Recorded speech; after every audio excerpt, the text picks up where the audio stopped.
What's up everybody, it's your boy Hokage here, welcome to the video. Today we're going to talk about Boruto episode 110.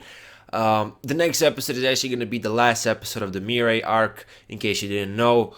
Yeah, for now let's talk about this one. So anyway, without further ado, let's get into the review.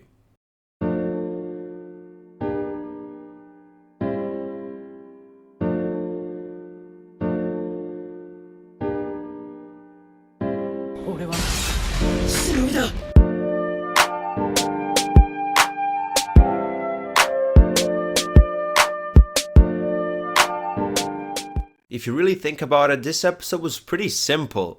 I think the girl's name was Tatsumi, you know, the blonde girl who lost her mom or whatever, but if I'm wrong, correct me, but let's refer to her as Tatsumi.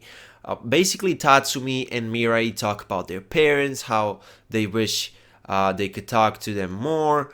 And, you know, it's overall a very emotional episode, pretty sad. And at the end, they kind of find, I guess, these hot springs or whatever. Somebody on their way there helped them, and yeah, they go in, and they still don't know that Lord Ryuki is a Jashin worshipper. You could see it by his ring. It had like the Jashin triangle or whatever, you know, the triangle that Hiram was always creating or whatever. But anyway, it's pretty simple, but still they managed to stretch it out into 20 minutes. That said, I still think the episode's pacing was great despite being slow, because when you have these emotional moments, these emotional episodes, usually the producers stretch out these moments so that the impact that you feel on an emotional level as a viewer is greater. And in my case, it worked. I got pretty emotional in this episode, especially when Tatsumi talked about her mom and how they had a fight, and one day after that, her mother died. And overall, it was a pretty deep episode, and it was impactful. Now, as somebody who grew up with only one parent next to him, it's like my situation isn't the same as Mirai's. My father wasn't dead, I just wasn't seeing him. I see him now, but then again, I had a stepfather, I'm super close with him, so, you know, my situation is pretty complex. But if I had to explain it in the most simple way, I grew up with my mom. And I can kind of relate to Mirai, because obviously she does feel sad that she didn't meet her father, but it's not like she was attached to him at all, because she pretty much never met him. So she feels this regret of never having an opportunity to talk about him, to talk with him. Sorry, she only heard stories, and as a kid, it makes you question a whole bunch of things. Are people lying about my father? Are they exaggerating stuff that they say about him, both positive and negative stuff? And although none of these, thoughts were explicitly stated in this episode, I can kind of see it by Mirai, because I can kind of relate to her situation. Again, my situation is much more different, much more complex. But anyway, this video is supposed to review the episode, not my childhood, okay? So yeah, I just wanted to bring that up. And in that sense, subjectively, this episode was pretty interesting to me. Tatsumi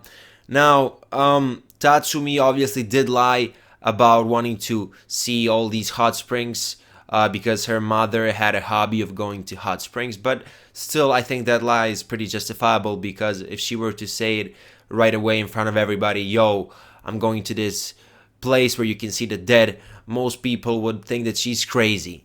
And so she decided to say that to Mirai when they were alone, right? And I overall like that little writing aspect to Tatsumi's character. It's not like we're ever gonna see her again, but I just wanted to bring that up. There's just one thing that I didn't really like about this episode, is the fact that Mirai was very naive. Now, it's completely okay to be naive. I mean, Naruto is often naive, and he's my favorite anime character. But so far, Mirai is seen always following the rules, and like she really cares about the rules and regulations and stuff. So it would have been more natural for her to be suspicious of the entire situation a bit more, like a bit earlier. Like, she did ask Ryuki about how he manages to summon the dead or whatever, and then he explained that he developed a new reanimation jutsu. So we did get it at the end, but I feel like we should have gotten it a bit earlier, because it kind of goes together with Mirai's character, or at least with what we saw so far from her character. Yes, you can make an argument that she was extremely emotional in this episode because of her dad, Asuma, and because of everything that she heard from Tatsumi in regards to her mom. And okay, you can make that argument, but still, it doesn't justify the fact that she literally bought into this story almost without a doubt. And because of that, this episode is not going to get a 10 out of 10 from me, but it's going to get a 9.5. That's the only flaw when it comes to this episode, in my honest opinion. Now, as for Lord Ryuki, obviously in the next episode he's gonna fight against Mirai. We'll see how strong he is and his abilities. Obviously he's a Jashin worshipper. I mean, like the land of, was it steams, hot water, whatever.